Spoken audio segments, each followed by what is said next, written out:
Acupuncture.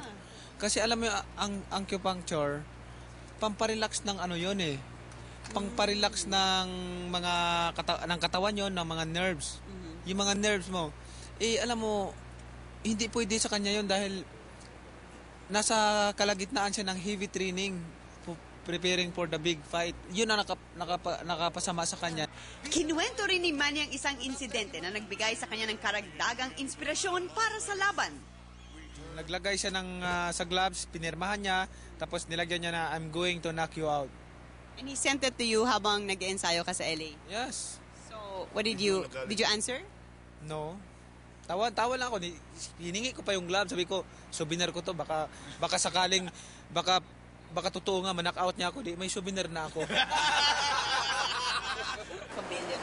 Umiwas naman ang boxing champion ng tanungin tungkol sa napabalitaan na $11 million o kalahating bilyong piso na guaranteed premyo.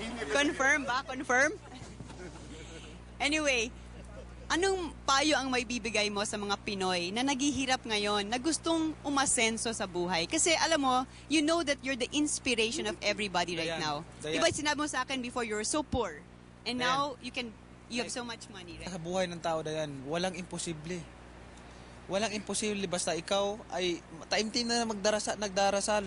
Pag ikaw, katulad ko, lumaban ako kay Oscar De La Hoya, hindi ako kinakabahan. Hindi ako kinabahan na lalaban ako sa kanya kahit malaki man. Sinabi nila, malaki, matangkad, malaking timbang, ganyan. Matapang lang kailangan. 10 times world champion.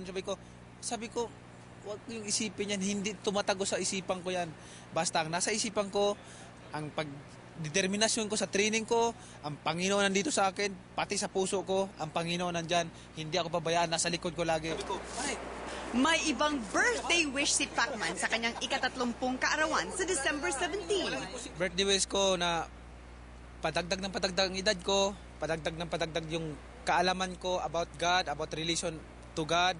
Matapos ang 15 oras, lumapag na rin sa Manila ang eroplano sa kayang world champion. Todo ngiti si Manny habang naglalakad sa NAIA patungo sa kinaroroonan ng dalawang anak na lalaki, si Jimwell at Michael.